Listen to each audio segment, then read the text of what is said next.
It was a bright Monday morning at St. Grace Hospital in New York City.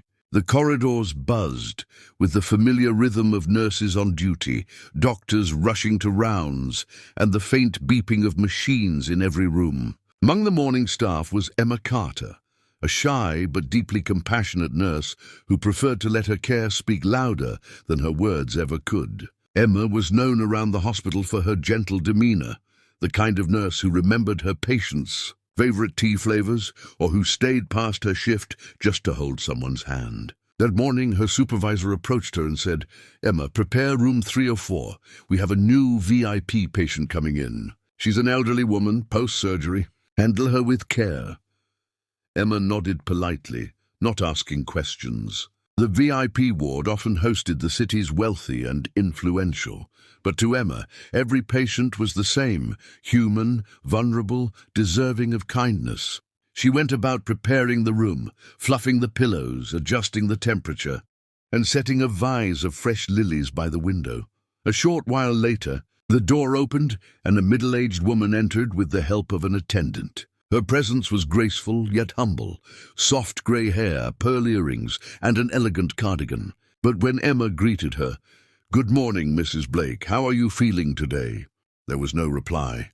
The woman smiled, her eyes kind but distant. That's when Emma noticed the small hearing aid tucked behind her ear, and it clicked. The woman couldn't hear her. Without hesitation, Emma smiled warmly and began to move her hands gracefully. "Hello, my name is Emma. I'll be your nurse today." The woman's face instantly lit up. Her entire posture changed, from uncertainty to comfort. She replied in sign language, "Thank you, dear. Not many people know how to sign."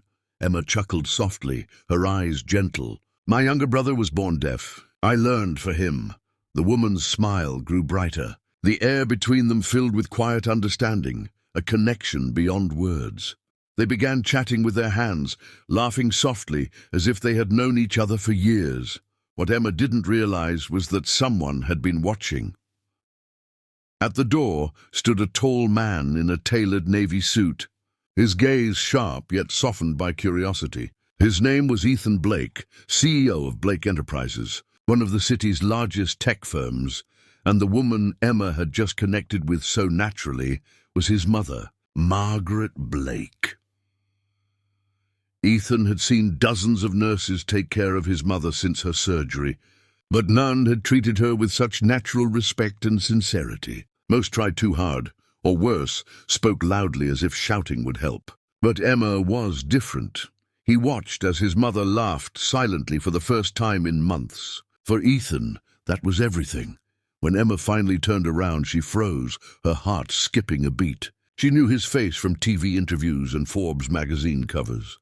Ethan smiled faintly and said, "You sign?" Emma nodded shyly. "Yes, sir." "Your mother is wonderful. I just wanted her to feel comfortable." Ethan studied her for a moment, his tone softening. "You did more in 2 minutes than most people do in weeks." Then, without another word, he turned and walked away, leaving Emma standing in stunned silence, cheeks flushed, her heart quietly racing. Little did she know, this meeting was only the beginning. Over the next few days, Emma Carter became more than just a nurse to Margaret Blake. She became her light. Every morning, she greeted her with a warm smile and gentle hands, signing cheerful stories that made the older woman laugh.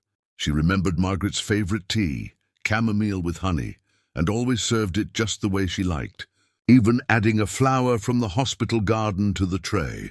Margaret often told Emma, "Through sign, you remind me of the daughter I never had."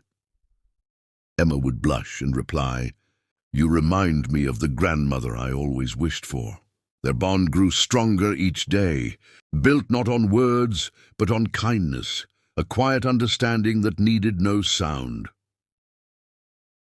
Meanwhile, Ethan Blake began stopping by the hospital more frequently. At first, it was under the pretense of checking on his mother's progress. But deep down, he knew he was drawn by something else, the calm, genuine presence of the shy nurse who had brought peace back into his mother's life. He noticed how Emma never treated his mother like a charity case. She never raised her voice or spoke slowly as if deafness meant weakness. Instead, she spoke with her eyes, her hands and her heart. One evening, as the sun painted the hospital windows in gold, Ethan arrived quietly and saw a scene that stopped him in his tracks. Through the glass door, Emma sat beside Margaret's bed, reading softly while signing every word in perfect rhythm. Margaret was smiling, a peaceful, content smile that Ethan hadn't seen in years. He waited until Emma finished and gently knocked on the door. "Nurse Carter, may I have a moment?" They stepped into the quiet corridor. "I've been meaning to thank you," Ethan began. "My mother hasn't been this happy in a long time." Emma smiled shyly, tucking a loose strand of hair behind her ear. "She's a wonderful woman, sir. I'm just doing my job." Ethan looked at her, not just as a nurse, but as someone rare, someone genuine. "You're doing much more than that," he said softly.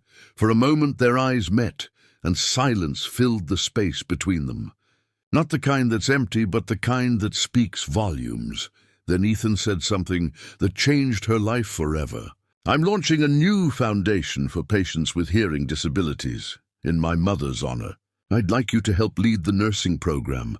Emma's eyes widened. "Me, but I'm just someone who made my mother feel seen," Ethan interrupted gently. "That's more valuable than any degree."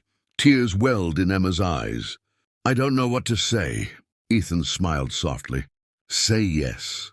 And she did. Months later, Emma stood proudly as the head nurse at the Blake Foundation's Hearing Care Center, dedicating her life to helping those with hearing loss, just as she had helped Margaret. And as the foundation grew, so did something else, a quiet, beautiful love between Ethan and Emma. The shy nurse who once greeted a deaf woman with kindness had unknowingly changed two lives and found her forever in the silence she once embraced.